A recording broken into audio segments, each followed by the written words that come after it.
In the early 19th century, the race was on to find the source of the Mississippi River, the second largest river in the United States. Many brave and famous explorers such as Cy and Zebulon Pike searched in vain for the mighty river's source. Some, such as Jamaica Beltrami and Lewis Cass, even claimed to have found it. But it wasn't until July 13, 1832, that Henry Rowe Schoolcraft discovered the true source of the Mississippi River, Lake Itasca. Henry Schoolcraft's name would be written down in history books for centuries to come, but what many history books seem to neglect is that Schoolcraft was led by Ojibwe warrior Ozar Windib, who had already mapped Lake Itasca, which was then known as Lake Beach. Schoolcraft does deserve great credit for his accomplishments. He was the first European bold enough to ask Native Americans where the source of the river was, the first European to visit Lake Itasca with the intention of finding the Mississippi River source. And he also named Lake Itasca, combining Latin words Veritas, which means true, and Caput, which is head, because the true head of the Mississippi River was finally known.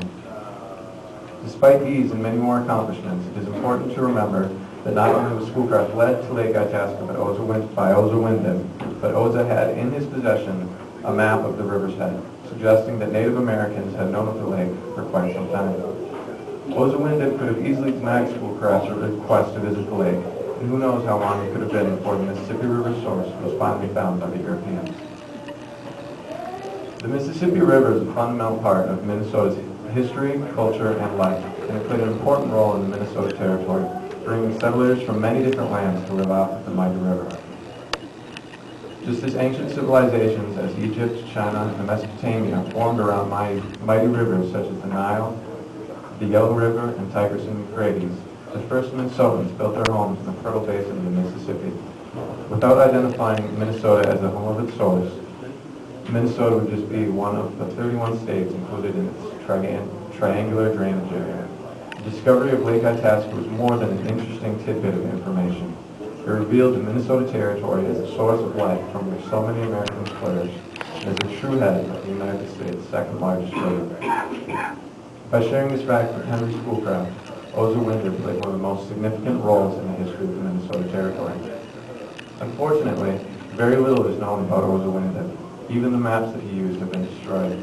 Much of what is known about him, however, is found in the journals of Henry Rowe Schoolcraft, who was a close friend of Ozar Windib's and completely acknowledged his part in finding Lake Itasca.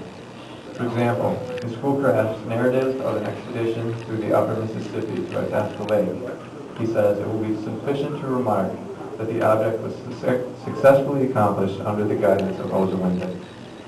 Windib is often referred to as a leader in Henry Schoolcraft's group, and he also speaks of Ozar Windib's home, his small village of no more than 2 to 250 people.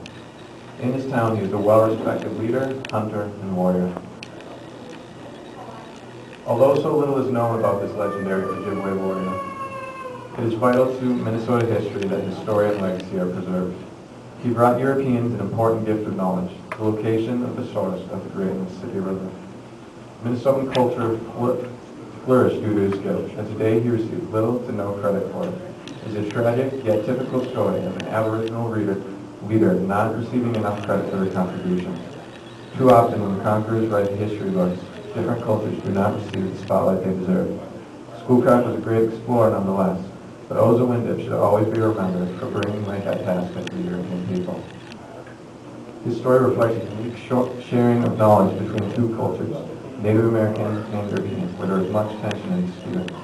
His selfless journey to Lake Itasca gave him little fame, yet the fame that he brought the Minnesota Territory was vital in its transformation and growth.